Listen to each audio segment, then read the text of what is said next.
Assalamualaikum warahmatullahi wabarakatuh. Perkenalkan, nama saya Indah Ramadhani. Saya dari Prodi Ilmu Perpustakaan Fakultas Ilmu Sosial dengan NIM 06012410015. Di sini saya ingin sedikit menjelaskan tentang kedudukan, peran dan fungsi Pancasila. Yang pertama, di sini saya akan membahas tentang Pancasila sebagai sistem filsafat. Mengetahui Pancasila dari sudut pandang falsafah merupakan langkah paling awal ketika seseorang hendak memahami atau mengkaji Pancasila lebih dalam. Falsafah umumnya menjadi bahan dasar bagi pembentukan dan penentuan ideologi negara. Filsafah secara etimologi berasal dari bahasa Yunani, yaitu phile, yang memiliki arti cinta, dan sophia yang berarti kebijaksanaan. Jadi, filsafat mempunyai arti cinta kebijaksanaan. Berpikir secara filsafat dapat membantu kita untuk menemukan jawaban atas suatu pertanyaan secara menyadari bahwa sebagai manusia ciptaan Tuhan yang derajatnya lebih tinggi daripada makhluk yang lainnya, kita memiliki anugerah daya cipta pembahasaan yang kedua, yaitu kesatuan sila-sila Pancasila sebagai suatu sistem filsafat.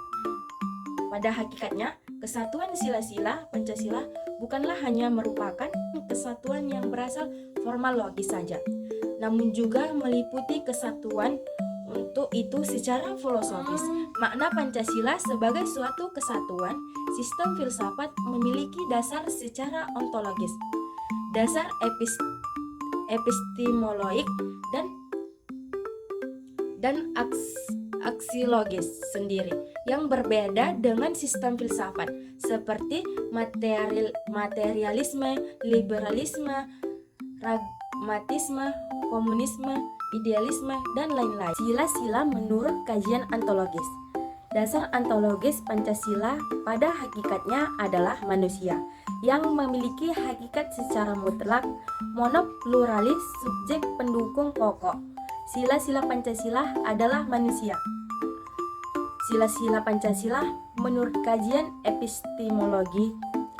Dalam kehidupan sehari-hari, Pancasila merupakan pedoman atau dasar bagi bangsa Indonesia dalam memandang realitas alam semesta, manusia, masyarakat, bangsa, dan negara, tentang makna hidup serta sebagai dasar bagi manusia dalam menyelesaikan masalah yang dihadapi dalam hidup dan kehidupan. Sila-sila Pancasila menurut kajian aksiologi. Secara aksiologi, nilai-nilai yang terkandung dalam Pancasila pada hakikatnya juga merupakan suatu kesatuan.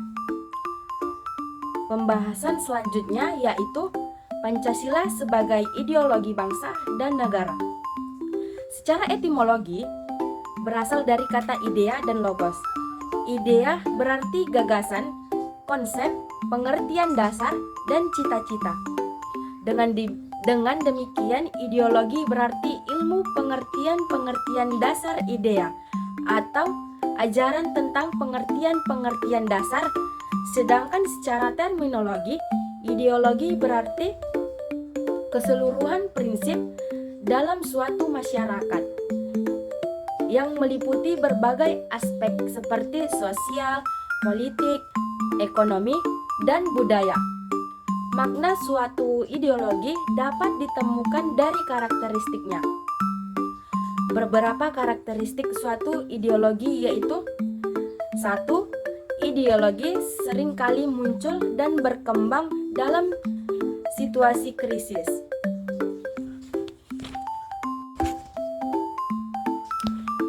Yang kedua, ideologi merupakan pola pemikiran yang sistematis. Yang ketiga, ideologi mempunyai ruang lingkup yang luas namun beragam.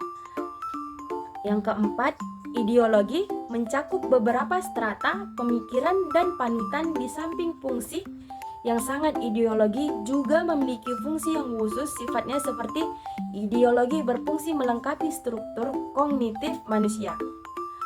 Ideologi berfungsi sebagai panduan.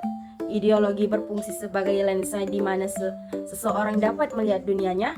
Ideologi berfungsi sebagai kekuatan pengendali konflik dan integratif. Pembahasan terakhir yaitu nilai-nilai Pancasila.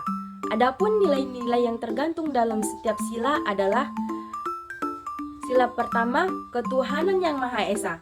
Dalam sila ini terkandung nilai negara yang didirikan adalah sebagai pengejawantahan tujuan manusia sebagai makhluk Tuhan yang Maha Esa. Sila kedua, kemanusiaan yang adil dan beradab. Sila kemanusiaan sebagai dasar fundamental dalam kehidupan kenegaraan, kebangsaan, dan kemasyarakatan. Sila ketiga, persatuan Indonesia. Nilai yang terkandung dalam sila persatuan Indonesia tidak dapat dipisahkan dengan sila lainnya, karena seluruh sila merupakan suatu kesatuan yang bersifat sistematis. Sila keempat, kerakyatan yang dipimpin oleh hikmat kebijaksanaan dalam permusyawaratan perwakilan. Nilai filosofis yang terkandung di dalamnya, hakikat negara merupakan penjelmaan sifat kodrat manusia sebagai makhluk individu dan makhluk sosial. Dan sila yang terakhir, sila kelima, keadilan sosial bagi seluruh rakyat Indonesia. Nilai yang terkandung dalam sila ini didasari oleh ketuhanan yang Maha Esa, kemanusiaan yang adil dan beradab, persatuan Indonesia, dan serta kerakyatan yang dipimpin oleh hikmat kebijaksanaan dalam permusyawaratan perwakilan. Dalam sila ini terkandung nilai-nilai yang merupakan tujuan negara sebagai tujuan dalam hidup bersama.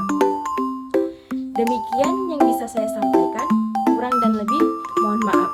Assalamualaikum warahmatullahi wabarakatuh.